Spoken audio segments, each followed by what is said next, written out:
So அடுத்து பாருங்க ஒரு interest question, simple interest question பாருங்க. விக்னேஷ் 2 ஆண்டுகளுக்கு 4% வட்டி வீதத்தில் 10,000 கடனாக வாங்கினார். சரிங்களா? அதே பணத்தை அவர் என்ன பண்றாரு, சஞ்சய்ங்கிற பர்சனுக்கு சேம் அமௌண்ட்ட, அதே 10,000 2 வருஷத்துக்கு எவ்வளவு இதுக்கு கொடுக்குறாரு, 6% கொடுக்குறாரு. அப்ப அவருக்கு பாத்தீங்க அப்படின்னா ப்ராஃபிட்ங்கிறது 2% இருக்கும். ஆமா, 1 இயருக்கு 2% அப்படின்னா 2 இயருக்கு என்னவா இருக்கும், நமக்கு 4% இருக்கும். இப்ப நம்ம ஜஸ்ட் என்ன கண்டுபிடிக்க போறோம் அப்படின்னா, நல்லா கவனிங்க, இது நார்மல் மெத்தட்ல போட்டிருந்தா இதுக்கான சிம்பிள் இன்ட்ரெஸ்ட் என்ன அப்படிங்கறத கண்டுபிடிச்சிருப்பீங்க. இதுக்கான சிம்பிள் இன்ட்ரெஸ்ட் என்ன அப்படின்னா PN/100 PN/100 போடும்போது 800 வரும். ஆக இங்க என்ன வரும் அப்படின்னா 2 12ங்கிறப்ப 1200 வரும். அப்ப அரௌண்ட் 2 இயர்ஸ்ல விக்னேஷுக்கு வந்து எவ்வளவு இன்ட்ரெஸ்ட் லாபம் கிடைச்சிருக்கு அப்படின்னா 400 கிடைச்சிருக்கு 2 இயர்ஸ்.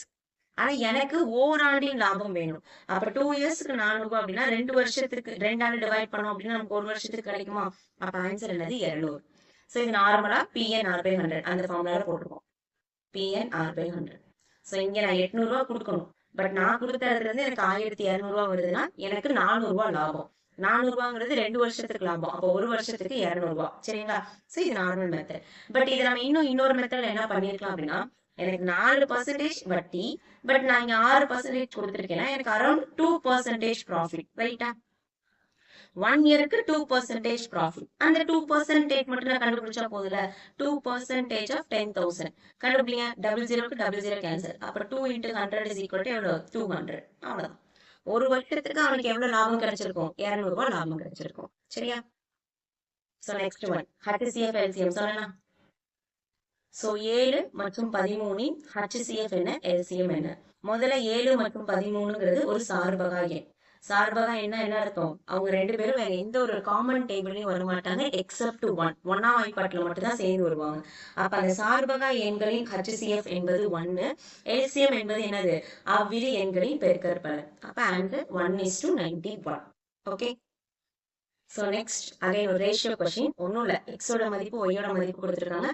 டைரக்டா நம்ம சப்ஸ்டிட் பண்ண போறோம். சோ x ஓட மதிப்பு 2, y ஓட மதிப்பு 1. சோ x க்கு பதிலா 2 போடுங்க. 2 square minus 1 square divided by 2 square plus 1 square is equal to 4 minus 1 divided by 4 plus 1 equal to 3/5 is equal to 3:5. சரியா? சோ ஈஸியான கொஸ்டின். அடுத்து பாருங்க ஒரு தள்ளுபடி கொஸ்டின். குமரன் 20% தள்ளுபடியுடன் ஒரு ரெயின் கோட்டை வாங்கி ரூபாய் 25 சேமித்தார்.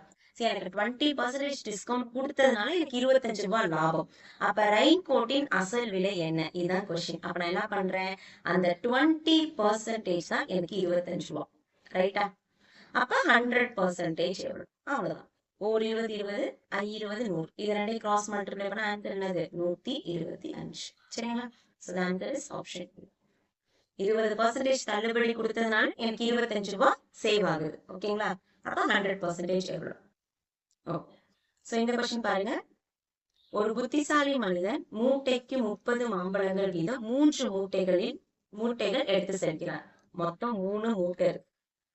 ஒவ்வொரு மூட்டையிலையும் 30 மாம்பழங்கள் இருக்கு. சரிங்களா? அப்ப மொத்தமா எத்தனை மாம்பழம் இருக்கு அப்படின்னா 90 மாம்பழங்கள் இருக்கு. சரியா? அவன் ஒவ்வொரு சுங்க சாவடியை தாண்டும் பொழுதும் மூட்டைக்கு ஒரு மாம்பழம் தர வேண்டும். அப்ப முதல் சுங்க சாவடிக்கு போறானா 3 மூட்டை வச்சிருப்பான். அப்ப 3 மூட்டைக்கு 3 மாம்பழம் கொடுக்கணும். கரெக்டா? அப்போ இத நம்ம நார்மலா என்ன பண்ணிருப்போம், 3 மூட்டையில இருந்து ஒண்ணு எடுத்து கொடுக்குறாங்க. அப்போ மொத்தமா 30 சுங்க சாவடியை கிராஸ் பண்ணும் போது எல்லாத்துல இருந்து ஒவ்வொன்னு காலியா இருக்கும். அப்போ ஓவராலா 0ன்னு நம்ம சொல்லுவோம். ரைட்டா? பட் இங்க ஒரு வார்த்தை என்ன கொடுத்திருக்காங்கன்னா புத்திசாலி மனிதன். அப்ப அவன் என்ன பண்றான், 3 மாம்பழத்தையும் ஒரே மூட்டையில இருந்து எடுத்து கொடுக்குறான். அப்போ கிட்டத்தட்ட 30 சாவடியா இல்ல, ஃபர்ஸ்ட் 10 சாவடி போட்டுக்கலாம். சரிங்களா? அப்ப 10 சாவடியை நான் கிராஸ் பண்ணும்போது ஈச், ஓகேங்களா, ஒவ்வொரு மூட்டைக்கும் ஒவ்வொரு மாம்பழம் கொடுக்கும் போது 3 மாம்பழங்கள் கொடுப்பேன். அப்ப 10 சாவடியில 30 காலி ஆயிடுச்சா? 10 சாவடியில 30 மாம்பழங்கள்னு சொல்லும் போது, சரிங்களா, சாரி 3 மாம்பழம்னு சொல்லும் போது 30 மாம்பழம் காலி. அப்ப ஒரு மூட்டை காலி. புரியுதா? அப்ப அடுத்த சாவடி அவன் கிராஸ் பண்ணும்போது அவன்கிட்ட 2 மூட்டை தான் இருக்கு. அப்ப ஜஸ்ட் அவன் எத்தனை மாம்பழங்கள் கொடுத்தா போதும்? 2 மாம்பழங்கள் கொடுத்தா போதும். அப்ப இந்த அடுத்த மூட்டையில இருந்து 30 மாம்பழம் இருக்கு பாத்தீங்களா? அது கிட்டத்தட்ட 15 சாவடிக்கு கொடுப்பாரு. ரைட்டா? அப்ப 15 × 2 = என்னது? 30. அப்ப 2வது மூட்டையும் காலி. அப்ப அடுத்து இருக்கக்கூடியது பாத்தீங்க அப்படின்னா ஒரே ஒரு மூட்டை தான். அப்ப அதுக்கப்புறம் அவன் கிராஸ் பண்ணக்கூடிய எல்லா சாவடியிலயும் ஒரு மாம்பழம் கொடுத்தா போதும். பாருங்க, 10, 15, 25 சாவடியை நான் கிராஸ் பண்ணிட்டேன். இன்னும் மீதி 5 சாவடி தான் இருக்கு. அப்ப 5 × 1 = என்னது? 5. இப்ப 5 மாம்பழங்கள் மட்டும்தான் இதுல இருந்து காலி ஆயிருக்கு. அப்ப 30, 60, 65 காலி. அப்ப 90ல 65 மாம்பழம் போயிடுச்சுன்னா மீதி எத்தனை மாம்பழம் இருக்கு? 25 மாம்பழங்கள்.